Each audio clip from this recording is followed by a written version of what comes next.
Okay, so hello there everyone. We're going to continue our batch of videos in the organization and presentation of data. And here, as we have talked about in the last video, we have talked about the forms of presentation of data, and then we said that one of the forms of presentation is in tabular form, and in particular, we're going to talk about the frequency distribution. Okay, so let's get onto it.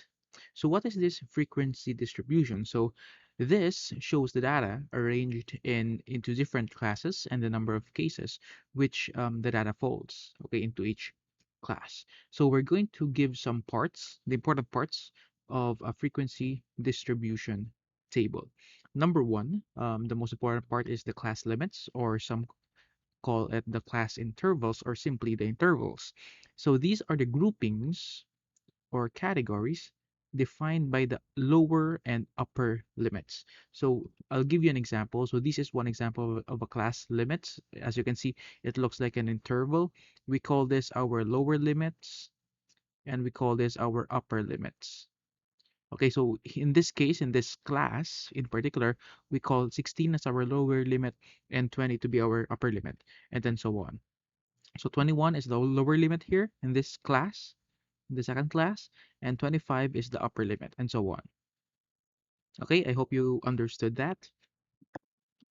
Next part is what we call the class size. The class size is the width of a class interval. So to explain that further, let's have this example.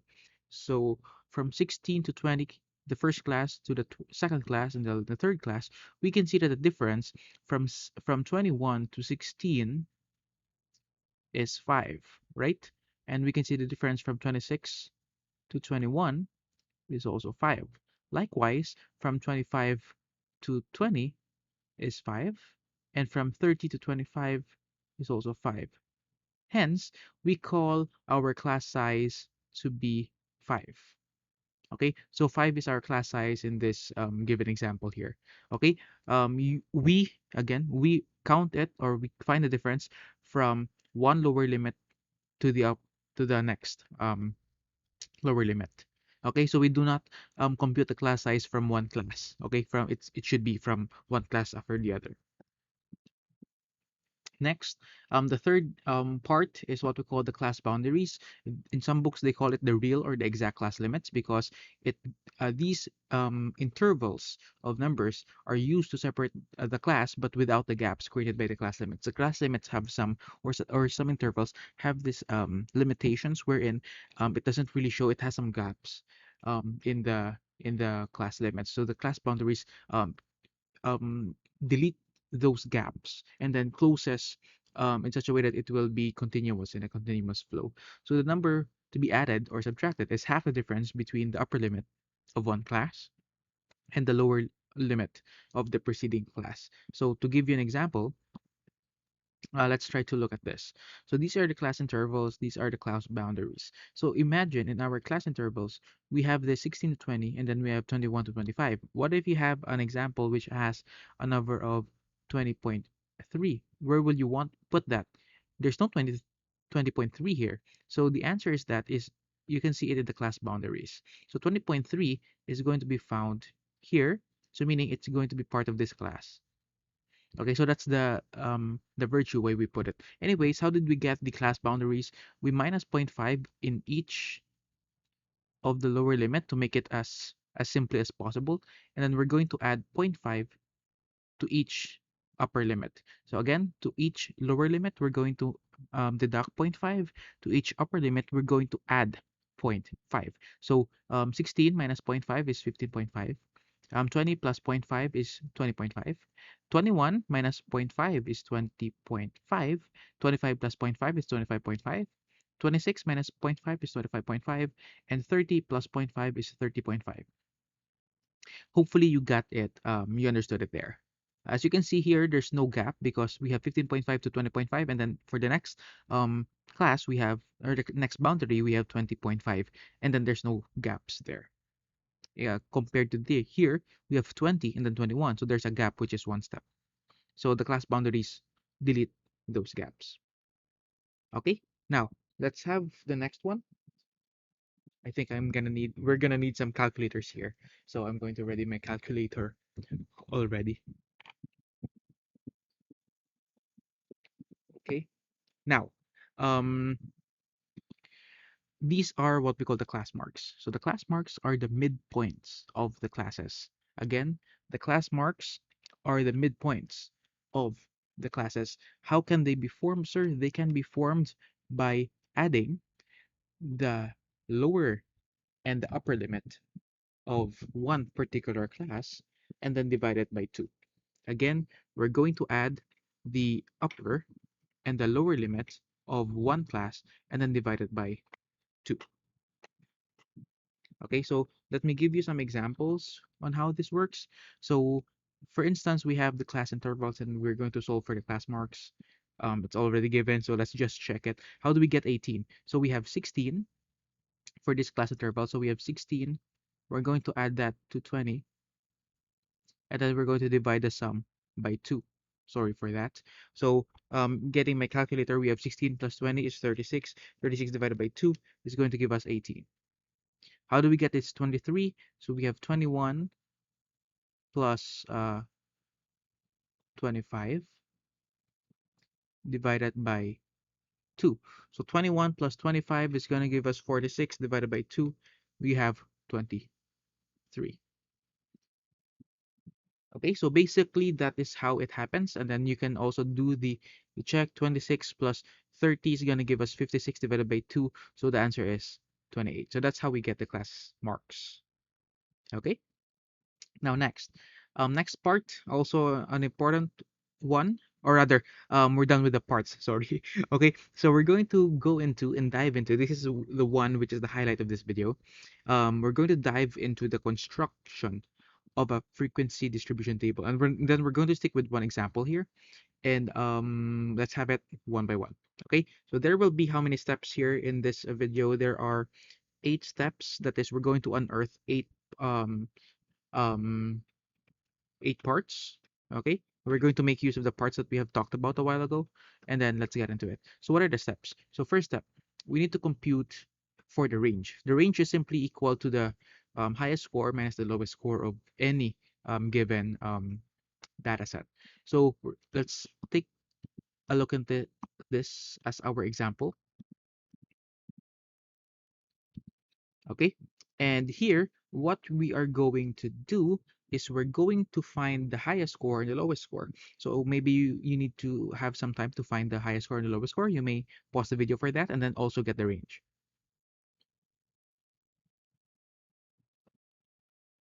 Okay, so hopefully you saw that the highest score that we have here is 57 and the lowest score that we have here is 18. Hence, our range is going to be your highest score, which is 57, minus your lowest score, which is 18. So 57 minus 18 is going to be what number? That's 39. So 39 is our range here. Okay, so remember that number.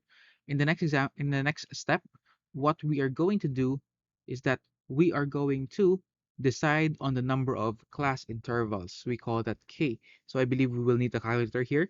There should be not too many class intervals to avoid empty cases or empty classes, and there should not be too few to avoid long details. So we're going to make use of the formula suggested by Herbert Sturgis. We call this a Sturgis rule, though some books don't use this. Just as um, a disclaimer for everyone, there are some maybe some papers that suggest that this is an error. But anyways, we're going to make use of this as far as this video is concerned. So the formula is k equals 1 plus 3.3 log. This is the what do you call it? It's not the natural logarithm, the common logarithm, which is base 10 log of n. N is the number of samples here. So we can see the number of samples is equal to your n is equal to 60.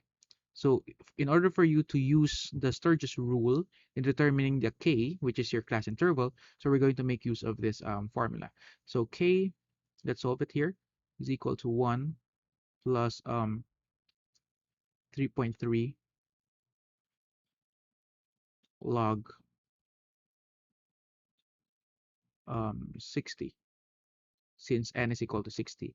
So we're going to make use of the formula. We're going to make use of the common logarithm. So log 60 is going to give us 1.77815. That's taken from my calculator. So this is equal to 1 plus 3.3, um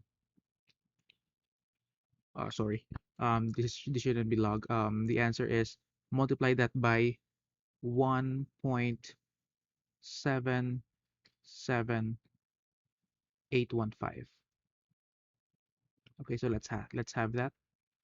And then we're going to make use of some arithmetic. So we're just going to put this in the calculator. So 1 plus 3.3 times 1.77815. It will give us 6.86, or let's say 6.8679. That's as far as my calculator is. And of course, since we're talking about class intervals, it should be integers. So we're going to make this 7, or approximately 7. So that's our k. So remember this number. Okay, our class interval is 7. Our range is 39. So we need to remember those numbers in a while. So again, 39 is the range. Our number of class intervals k is 7, because we're going to make use of that in the next exam, in the next part. Now we're going to do to get, okay, the class size. Okay, we're going to class rather to get the to obtain the class size. Okay, so divide the range, okay, R, by the number of class intervals k to obtain the size of the class interval I. So your I is equal to R over k. So in this matter, so what we have is I equals your range again. Let's go back to that slide. Your range is 39. Your k is 7. So what we have is 39 over 7. So use your calculator to have that. 39 divided by 7 is going to give us 5.57. 5.57. So which will be approximately 6. So let's make use of this 6 as your class intervals. Okay, so that's those are the numbers that we will be needing. Let's go to the next step. The next step tells us that we will be starting from the minimum score. Again, our minimum score is 18. Construct the class intervals of class I until the maximum score is reached. So our I is equal to, remember, our I is 6. Okay, so let's write it here. Our I is 6. And then we're going to make use of that information. Um, what we're going to do is we're going to construct class limits, or class intervals. So let's call these class limits over here.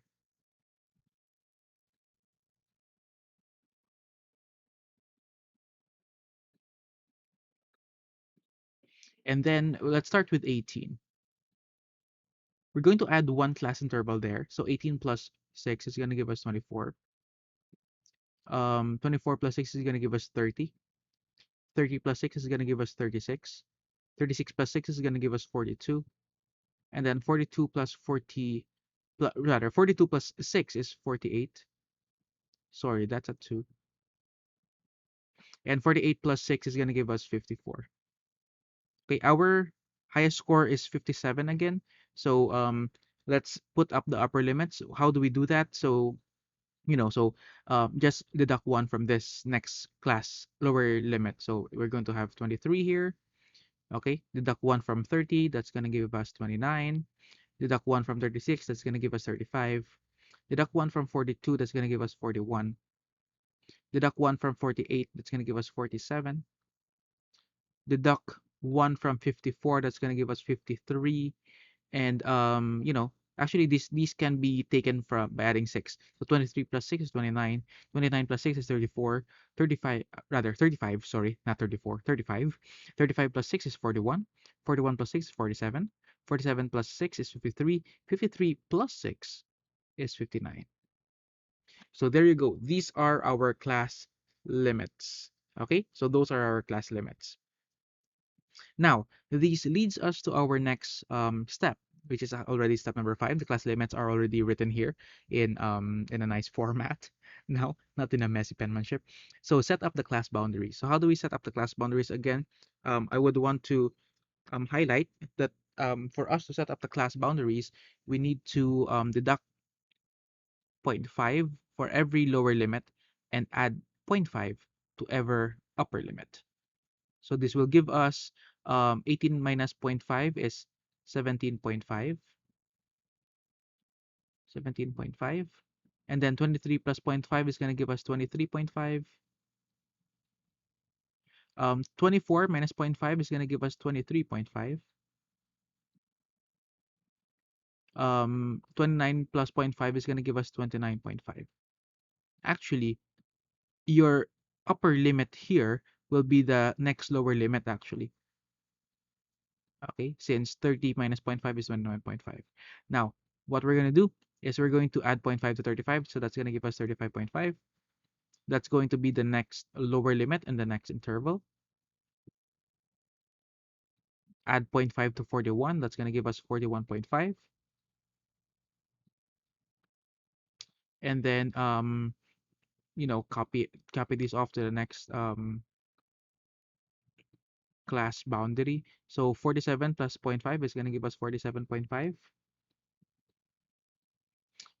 Add this, copy this, 47.5. Add zero point 0.5 there, so that's going to give us 53.5. Then add this or copy that